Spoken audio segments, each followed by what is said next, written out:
Ya, Vena dan juga pemirsa, ini tampaknya miris sekali dan kita akan ajak Anda pemirsa langsung menuju ke tempat kejadian perkara. Sudah ada rekan kami, Yunike Suwandi, yang akan mengabarkannya langsung dari TKP Duren Sawit. Yunike, silakan.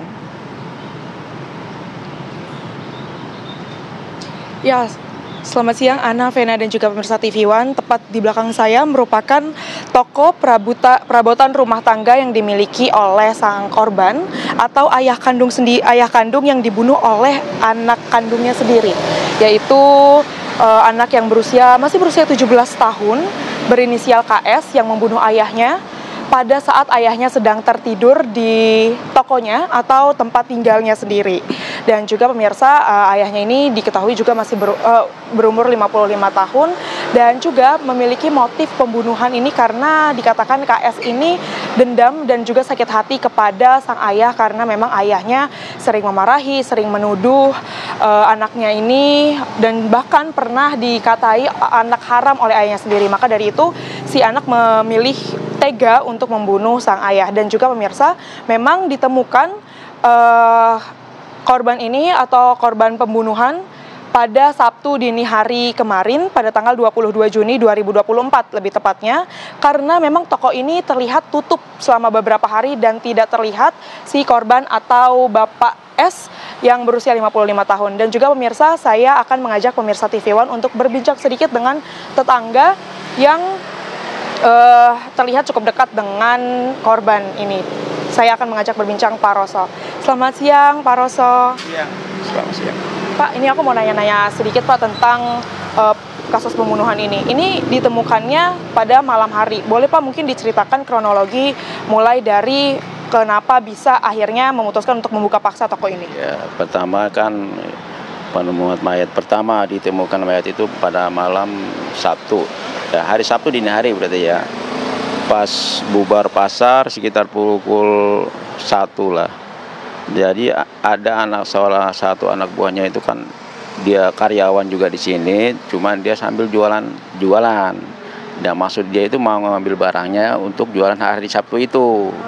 Ternyata pintunya digembok.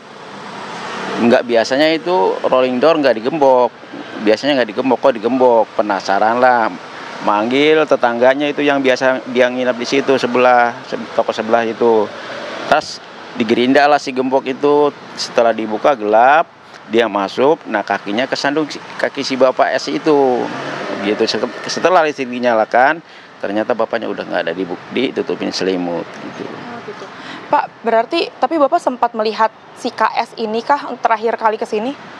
Oh, kalau itu nggak ngelihat saya. Oh, nggak ngelihat. Soalnya kan dari habis Lebaran hari Senin itu tutup tokonya. Jadi si S itu berada di mana saya nggak tahu.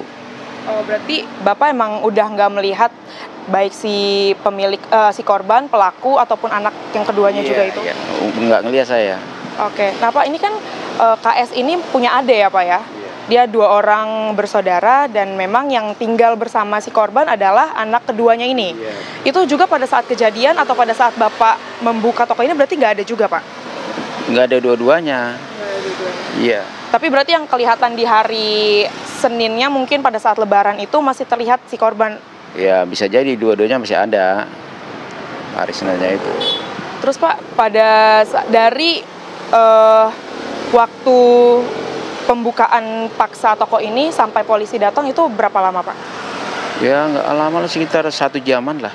Oke Pak, ini kan beredar kabar nih kesaksian dari si KS ini tega membunuh ayahnya ini karena dendam ya Pak. Apa Bapak sering mendengarkan emang ada percekcokan kah dari Bapak sama anak ini atau gimana nih Pak? Kalau untuk itu kayaknya ya, soalnya Bapak ini baru sini belum lama Mbak, kurang dari 2 bulan lah. Jadi untuk keseharian saya kurang tahu.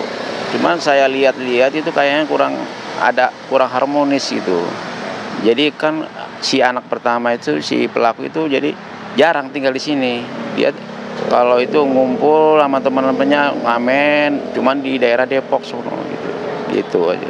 Tapi berarti emang cukup jarang kesini apa ya? Berarti emang yang terlihat. Tapi kalau hubungan dari si KS sama adiknya ini gimana Pak? Sering berantem juga kah atau gimana? Oh enggak, saya lihat akur-akur aja. Akur-akur aja. Bapak juga kenal dengan adiknya ini berarti ya? Ya kenal gitu aja, soalnya kan sering belanja ke warung saya gitu. Oh gitu, oke. Berarti memang Bapak berarti melihat hanya sampai ditemukan jenazahnya aja ya? Betul, sampai itu aja.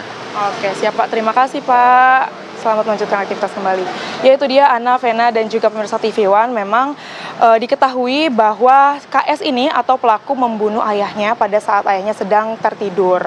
Dan juga memang ayahnya ini sempat untuk melawan, namun akhirnya KS ini berhasil untuk melakukan pembunuhan tersebut dan akhirnya sudah diamankan. Dan juga diketahui pemirsa, KS ini awalnya berpura-pura tidak mengetahui adanya kejadian tersebut dan mengaku bahwa ia dihubungi oleh temannya sehingga ia bisa datang ke rumah dan melihat keadaan ayahnya. Namun aparat kepolisian tidak mempercayai begitu saja sehingga tertangkaplah KS dan terbuktilah bahwa KS ini yang menjadi pembunuhnya. Dan pemirsa, itu dia tadi informasi yang dapat saya sampaikan. Kembali ke Anda di studio, Ana dan Vena. Baik, terima kasih Yuniko atas laporan Anda dari Durensawit, Jakarta Timur.